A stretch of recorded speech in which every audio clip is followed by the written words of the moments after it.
RTV app వార్తల్ని క్షణాల్లో చదివే అవకాశం ఉంటుంది. ఒక న్యూస్ పేపర్, ఒక టెలివిజన్ ఛానల్ మీ చేతుల్లో ఎప్పుడూ ఉంటాయి. పెద్దపల్లి జిల్లా రామగుండంలోని అశోక్ థియేటర్ సమీపంలో గతంలోనే సింగరేణి సంస్థ పలువురు షార్ట్ ఫిలిం కళాకారులకి ఇతరులకి కొన్ని కమర్షియల్ ఫ్లాట్లు కేటాయించింది. దానిలో సెల్ ఫోన్ దుకాణాలతో పాటు పలు చిన్న చితకా వ్యాపారాలు చేస్తూ జీవనోపాధి పొందుతున్నటువంటి వారి ఆశ్రయాలన్నీ కూడా షట్టర్లని కూల్చివేతాది కార్పొరేషన్ అధికారులు. దీంతో ఒక్కసారిగా రామగుండం మాజీ ఎమ్మెల్యే అలాగే ఇతర కళాకారులు మండిపడుతున్నారు. తమకు న్యాయం చేయాలి, గతంలో ఇచ్చినటువంటి పట్టాలు సింగరేణి సంస్థ మాకందరికీ కేటాయించింది, దాని ద్వారా జీవనోపాధి పొందుతున్నాం, మా మీద ఎందుకు ఇంత కక్ష అని చెప్పి ఆవేదన వ్యక్తం చేస్తున్నారు. దీనిపైన కోరుకంటి చందర్ మాజీ ఎమ్మెల్యే వీరి పక్షాన పోరాటం చేయడానికి సిద్ధంగా ఉన్నాను, కక్ష సాధింపు ధోరణి తగదు అని హెచ్చరికలు జారీ చేస్తున్నారు. మరి ఇక్కడ నీకు ఓటేసిందా ఓటేయలేదా, ఈ స్థానికంగా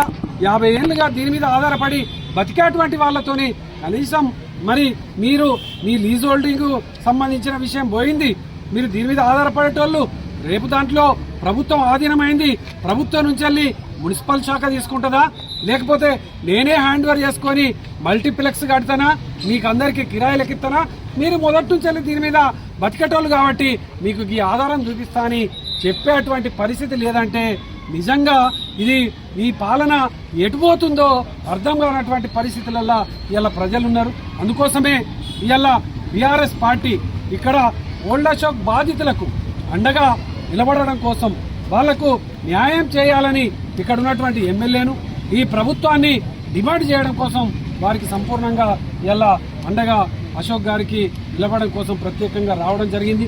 అభివృద్ధి అందరం కోరుకుంటున్నాం. దీన్ని సింగరేణి నుంచి వెళ్ళి మేము చాలా స్థలాలను ఆధీనం చేసుకున్నాం. ఓ ఐటీ కంపెనీ పెట్టడం కోసం, లేకపోతే ఒక కమ్యూనిటీ హాల్ కట్టడం కోసం, ప్రజలకు ఉపయోగపడేటువంటి ప్రభుత్వ సంక్షేమ అభివృద్ధి పథకాలను ఇంప్లిమెంట్ చేయడం కోసం ఈ ప్రాంతంలో అంతా సింగరేణి స్థలమే కాబట్టి ఆ స్థలాన్ని మేము కలెక్టర్ గారికి అడిగి తీసుకున్నటువంటి సందర్భాలు ఉన్నాయి. మరి ఈ భూమిని ప్రభుత్వం తీసుకున్నది, మరి ఈ ప్రభుత్వం తీసుకున్నటువంటి ఈ భూమిలో ప్రభుత్వం ఏమి కడుతుందో ప్రభుత్వమే కట్టాలి, ప్రభుత్వం ఏమి కడుతుందో కూడా ప్రకటన చేయాలి. మరి ఇది ప్రభుత్వానికి సంబంధించి కాకుండా ఎవరన్నా దళారుల చేతులలో పెడితే మాత్రం ఎట్టి పరిస్థితిలో ఈ ప్రాంతంలో ఉన్నటువంటి ప్రజాస్వామ్యవాదులు మేమందరం కూడా ఊరుకునేది లేదు. దీన్ని ఎట్టి పరిస్థితిలో వ్యతిరేకిస్తాం. ఇది ప్రభుత్వ చేతులతోని ప్రభుత్వంలో సింగరేణి ఏమన్నా కడితే కట్టాలి తప్ప ప్రైవేట్ వాళ్ళ చేతులలోకి పోతే మాత్రం ఎట్టి పరిస్థితిలో ఊరుకుండేది లేదు.